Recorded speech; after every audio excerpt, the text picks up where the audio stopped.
Hi, Brian and Jesse. This is Maddie and Kennedy from the LHS dance team. We're in the entertainment capital of the world, and tonight is our night. Woo!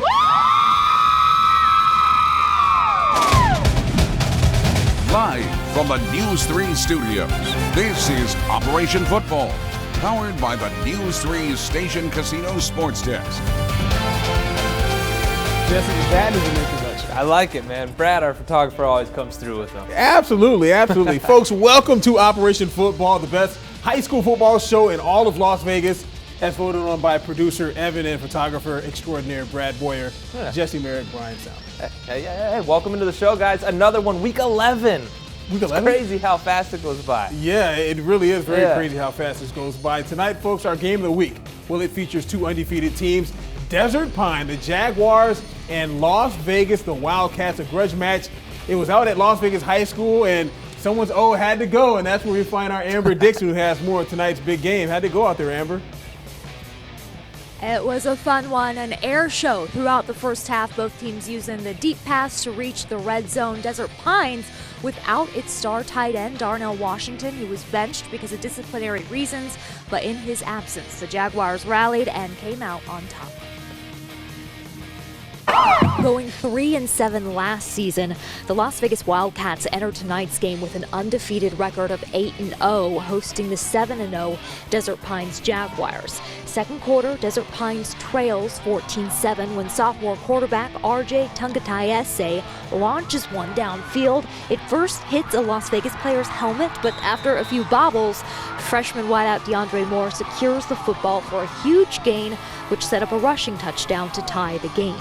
Still second quarter, and Las Vegas now trails 21-14 when their QB, junior Deshaun Scroggins, airs one out to senior wide receiver Victory David, who absorbs a big tackle for a big gain, and that set up this touchdown pass from Scroggins to Jalen Gray to tie the game back up before the half. But second half, and it was all Desert Pines. Here, the handoff to Javonte Barnes, who goes up the middle and breaks a tackle to reach the end zone. The sophomore running back with one of his 4 rushing touchdowns of the game, and Desert Pines would win 42-21. What kind of second half adjustments did you make that ended up being so successful? Well, they were hurting us, and they have some tremendous playmakers. You know, we haven't given up more than 14 points all season, and they put 21 on us in the first half. So it was a gut check for our defense. They're a very proud group, and in the second half they vowed they wouldn't score. You didn't have your star tight end out there tonight. What did you think of your team's response? I think we did good in the end. You know, we all came together as a team and we got the job done. With the win, Desert Pine secures the top seed in the Northeast League. Reporting live from Las Vegas High School, I'm Amber Dixon. Back to you. Hey, thanks, Amber. Now we'll hit up the 4A Northwest Mountain League. 4 teams entered the night with just 1 loss in league play. So there's a logjam atop the standings. 2 of those teams battling for positioning, Palo, Verde, and Faith Lutheran. Both teams off to a slow start in this one, but an interception from Trey Gola-Callard would give them the spark they needed. Give me that. Yeah, how about that, huh? And then on offense, Brian, we've seen it all year. This Paul Myro kitty, maybe a quarterback, but let me tell you what. Check it out. He's all about the cram life. How about that? 7-0 Panthers after falling behind 14-0. Crusaders would respond with a quick touchdown toss to cut the lead to 7, but then Amir Magruder happened. This kid is gnarly. Stay with me here. First, he'd haul in a 41-yarder, moving the Panthers down to the 27-yard line. And then the very next play, a little more pitch and catch from Myro to Magruder. Yeah, and we've got a 21-8 Palo lead. Magruder wasn't done, though. Next snap on defense, he's making a house call off the pick. Give him 6, and the Panthers 27. Faith Lutheran made this one interesting late, but Brian, in the end, the Panthers was too much for him tonight.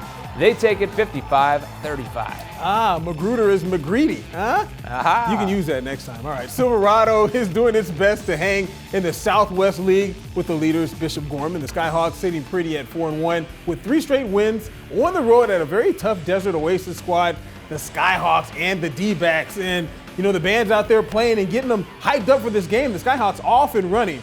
Ajane Cunningham. How about Ajane Cunningham? Shows you what he's all about. Getting into the end zone for a nice little touchdown there. And yes, the Skyhawks do it on both sides of the ball.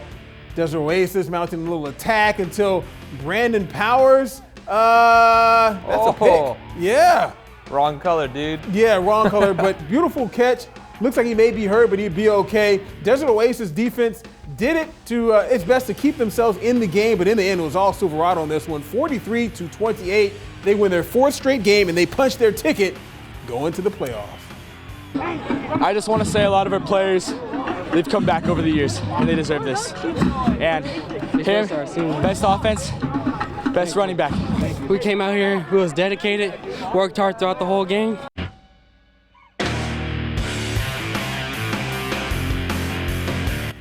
Well, they worked hard the whole game, and Silverado looking pretty, Jesse, as they head to the playoffs. How about that, man? Punching tickets to the playoffs. We got a couple more teams that have a chance to do that, too, as well. All right.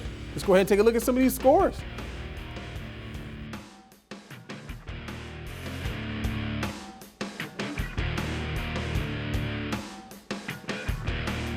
Hi, we're the Desert Pines cheerleaders, and Operation Football will be right back.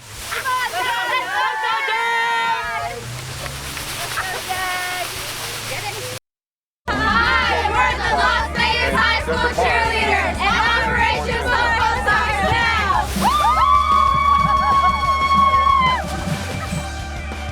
All right, thank you, cheerleaders. Welcome back. Some very interesting games we've had, and very interesting to see how these seasons are wrapping up for these teams, right, Jeff? Yeah, it's been a lot of fun. And Brian, now speaking of fun, we've got a pretty crazy one coming up. Let's check it out. Chaparral and Foothill. With the win, the Falcons can punch their ticket to the playoffs, but you know, Chaparral would have something to say about that, or maybe they wouldn't, because early on it was all Foothill. Coy Riggin looked like a bar of soap out there. He's slippery, hits Elijah Bryant for the 29-yard score. They'd follow that up with another later in the second quarter. This time Riggin, he don't need no help, doing it all himself from a couple yards out, and it's 14-0. Stayed that way till the third, too, till Nelson Jimenez came out slinging. He hits Jesus Casamayor for the first score for Chap, and it's a 7-point game, but the comeback wouldn't stop there. More juice from Jimenez this time. He lets one fly from 40 yards out. Guess who? Casamayor with another house call. Forget the tie. They're going for the win, Brian. And it's the fullback, Robert Whitestone, coming through.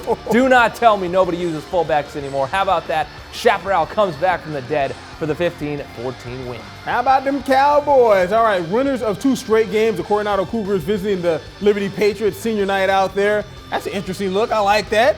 All right, the Patriots looking really good, up 13-0 after quarterback Daniel Britt weaves like a hairstyle through the crowd for an impressive touchdown run. And this time, Britt hands the ball off to Cyrus Fiausu, and he moves as luxurious and wavy as his hair.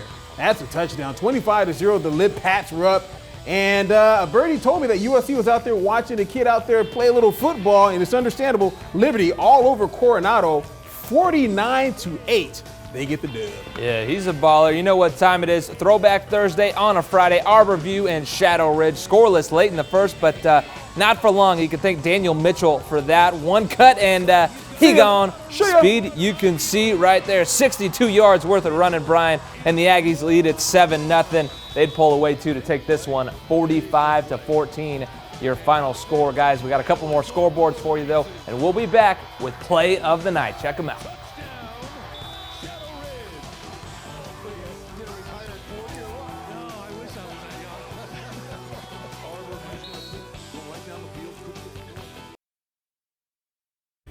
Hey, folks, in case you didn't know, this guy's sharp. Oh, Dia de los Muertos. Had to bust it out again. Come on now. There we go. Time now for our favorite segment here on Operation Football. It's the Play of the Night, Jesse. Yes, let's get it. Back to the Palo Verde Faith Lutheran game. Keegan Bunn and the Crusaders may have lost the game, but my man gets a stick snag shout out tonight. Diving catch. Check out the replay, though. You can see it in slow motion. Full extension on this thing, Brian. So nice, you got to see it twice. Woo! But I hate to say it, we got a better one coming up. Yes, we absolutely do. It's from our game of the night. RJ Tagatisi to DeAndre Moore. Look at the concentration by Moore. Oh, man. You know what, Jesse? I want to see this one more time. Yeah, I want to see it a couple more times. But beautiful, beautiful. Wow. Yeah, and Desert Pines, they also win our game of the week, and Moore gets our Play of the Night. That was unbelievable. I like that. Yeah. You know what? A lot of times we don't get a chance to chime in and show the pictures, but this week we're showing the pictures. Amber Dixon does a great job every week of sending pictures from her game of the week, and then all about Desert Oasis. That's awesome. You said working with the blind. Yes, the Las Vegas Blind. They're out there helping folks out. Those are high school kids doing community service. Hey, well done, young man. Well done. Yeah. All right. Well, Jesse, well done to Amber Dixon, our game of the week. Yeah, why not? Well done to you. I guess so. Of course, well done to me. Thank you guys for watching Operation Football. Congratulations to the teams that are headed to the playoffs. See you guys next week. Adios.